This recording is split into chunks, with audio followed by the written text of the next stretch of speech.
Look at me. Look what time hath wrought. Hello and welcome to The Excerpt. I'm Dana Taylor. With a bit more gray in his hair, but the same amount of sarcasm and satire, Jon Stewart is back in the anchor chair at The Daily Show. The comedian turned news and cultural phenomenon helped put the show on the map while serving as host for 16 years.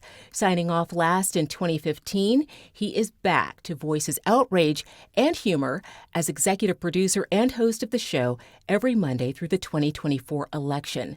But why did he decide now was the time to return?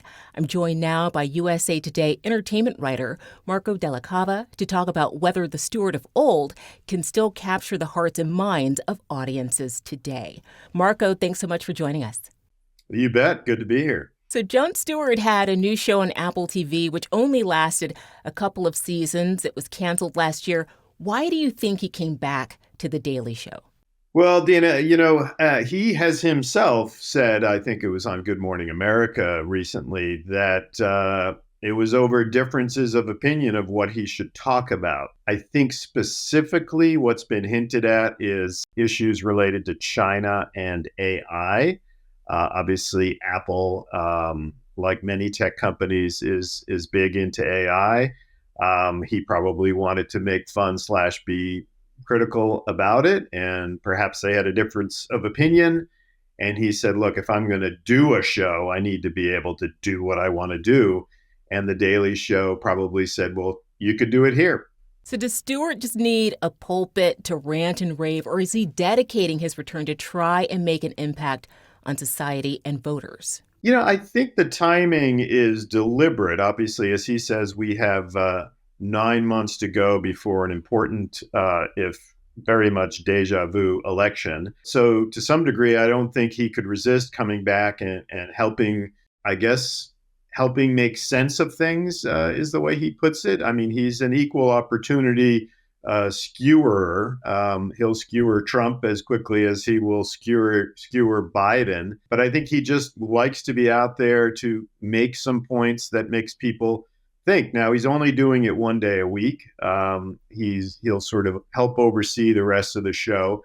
But it's very much a throwback kind of moment. As you said, he's been gone for many years, 9 years. That's a lot in TV. And so much has changed. We get our news from TikTok and very brief things. So the question is, will this work? Initially, the ratings from that first return on Monday night have been tremendous. Maybe no surprise there. But the question is, will that translate to good ratings for the rest of the correspondents who anchor the shows the other days of the week? And then will people come back to see Jon every Monday for the next 9 months? Marco, as you mentioned, 9 years has passed since he last hosted the show. The Daily Show has a new generation of viewers. Do you think that Stewart's brand of political satire will resonate with them? It's a really good question. And honestly, I don't think we know the answer. And if he were anchoring this every day of the week or Monday through Thursday like he used to, then we could tell quickly from ratings whether that younger generation appreciates his approach to all this.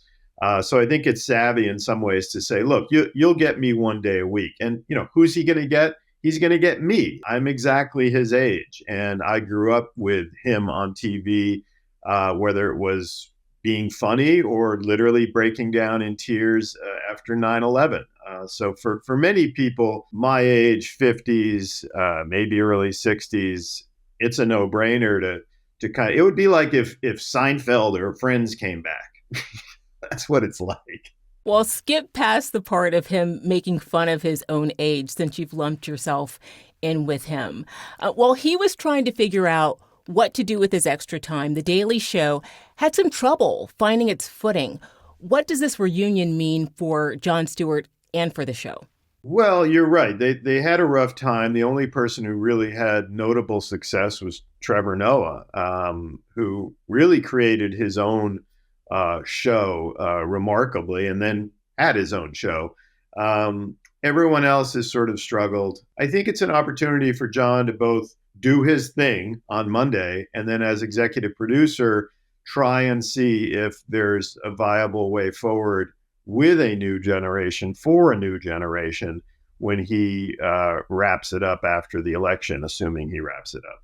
Well, Stewart was able to transform The Daily Show before.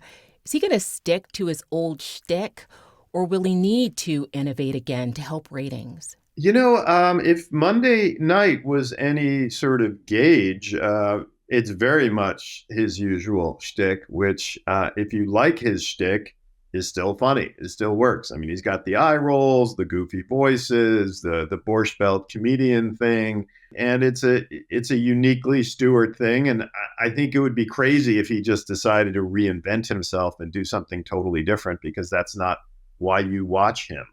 But again, it's only one day a week, so he can help the other people sort of develop their own voices. And to his credit, the correspondents made fun of him on the first show for being basically an old white guy who came back to save the show, and they sort of were saying, "We don't need your help," but maybe they do. So again, he's only going to host on Mondays, leaving that anchor chair open to the correspondents the rest of the week. What do you think of this strategy? Do you think that it's going to work and keep viewers tuned in? It's as good a strategy as the Comedy Central folks can hope for. I mean, he is the Daily Show, and to have that guy, it would be like in the ancient days if Johnny Carson came back one night a week to help save or revitalize the Tonight Show. That's kind of what's going on here. I think it remains to be seen. I mean, the one thing I really miss, and maybe they'll resume it, or maybe I've missed the Daily Show and they still do it, but I really miss the sort of the Samantha Bee going out and interviewing somebody who had no idea who she was or what show she was from. And she and others correspondents would get these amazing interviews with people who had no clue that they were going to be on national TV. The Daily Show at this point is probably too famous for that. So what we saw Monday night was sort of correspondents, fake standing in front of a diner and talking about what Trump and Biden constituents were feeling. But what I missed was, where are the interviews with actual constituents? So maybe they'll come back with some of that, and John could have some influence on that, since that became a signature thing for people like Samantha, like Stephen Colbert, like Steve Carell. I mean, amazing when you think about it. Well, how do you think the newest edition of The Daily Show is going to compete with other late night shows and the likes of Bill Maher and John Oliver? I guess it's all down to sort of how we view and how we share things. Everything is sort of 10 seconds, 15 seconds. I mean, I have kids, and they're not going to sit down and watch a 30-minute or a 1 hour show ever. So if John and the rest of the gang can sort of get things to go viral, I guess that's really the Comedy Central social media team's job. But in that way, they can be relevant in a 2024 way. But just to rely on people showing up at 11 p.m. like they used to do, or they would DVR things. Again, these are sort of ancient terminologies now. But these days, they're going to have to get people to watch this episodically, much the way SNL works now, right? I don't know who stays up and watches 90 minutes of it. I guess if you're up, you'll do it. Most of us check the next day and see, what were the 4 funny sketches? So it may work like that. Will about 9 months of being back on The Daily Show be enough for Stewart, or do you think that he might stick around? That's a great question, because I think if it goes well, and the ratings are good, there'd be every incentive to keep him around. Now, he left, 2015, 9 years ago. In the interim, he produced a movie, fought very hard for victims at Ground Zero on Capitol Hill to get them medical benefits that they were losing. And of course, he came back with this Apple show, which didn't quite work.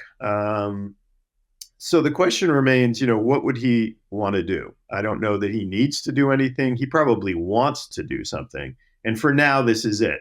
I think it'll be pretty obvious in 9 months whether, he's tired of it, or it didn't work, or the election's over, you don't need me anymore. my guess is he'll find something else to do.